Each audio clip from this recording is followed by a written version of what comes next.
What is going on, everybody? Welcome back to the channel. Aftersound here, bringing you Splinterlands content every single day. We also stream right here on this channel as well as on Twitch, so make sure you come by and say hello. This video is also brought to you by my music, which is available anywhere you stream music under the name Aftersound, and I do have a new song out recently called Summer Gravity, so check it out. Let me know what you think, and I appreciate the support.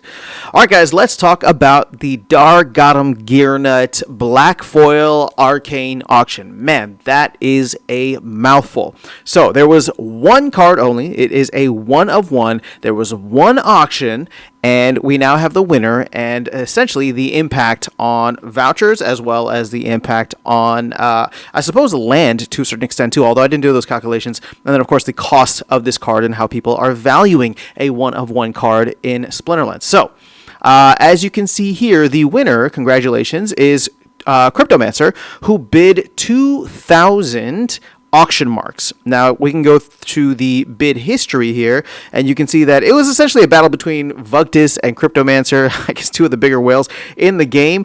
I can't even see when somebody else was in the mix here. So Bro Joe was at 801. Then you had Vugtis push it up to 1,000. And it was essentially Vugtis and Cryptomancer doubling it from there, finally settling on 2,000 total auction marks.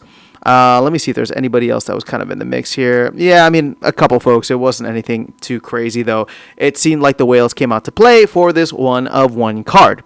Now, if we were to go to the marketplace, because I highly doubt that the card is on the market, and I don't even know what Cryptomancer would want to be selling it for, but if you just go to the marketplace and take a look at the consumables here, specifically the auction marks, they're roughly at $2 a pop, which means 2,000 times, 2,000 of these times the $2 is roughly $4,000 for that one-of-one Black Foil Arcane. Is that a lot? Is that a little? I mean, I don't know. I mean, $4,000 is actually a pretty decent chunk of change for a card.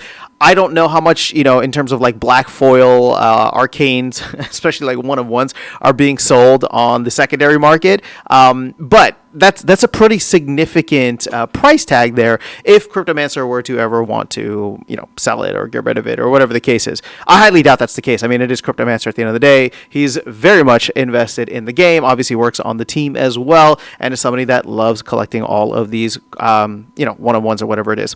So, to me, this was... I didn't know what to expect. It's not surprising, though, to see the whales come out and play this game. It was a little surprising to see just how many auction marks get used. So if we go through and calculate that, right? So what is it again? Let's just go to land here because now I'm curious. But if we go to land and we do auction marks, you can see that it is 50 vouchers. So I believe if my math is correct in my head, 2,000 times 50 is going to be 100,000 vouchers, which is 2.5 days of printing. So between this and the fortune draws, we essentially got maybe like a little bit more than 1 week of voucher printing that was burned.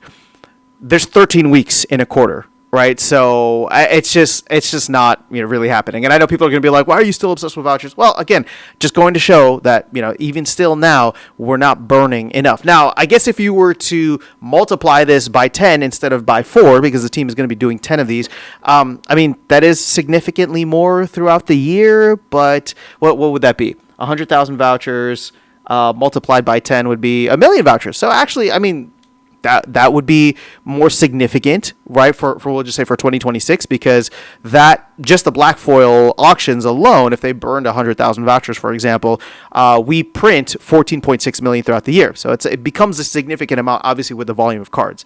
But I'm not going to get back into that. The other thing that I wanted to check here well, actually, no, you know what? Never mind. We can't go through and figure out the land cost just because that's going to be a secondary component here.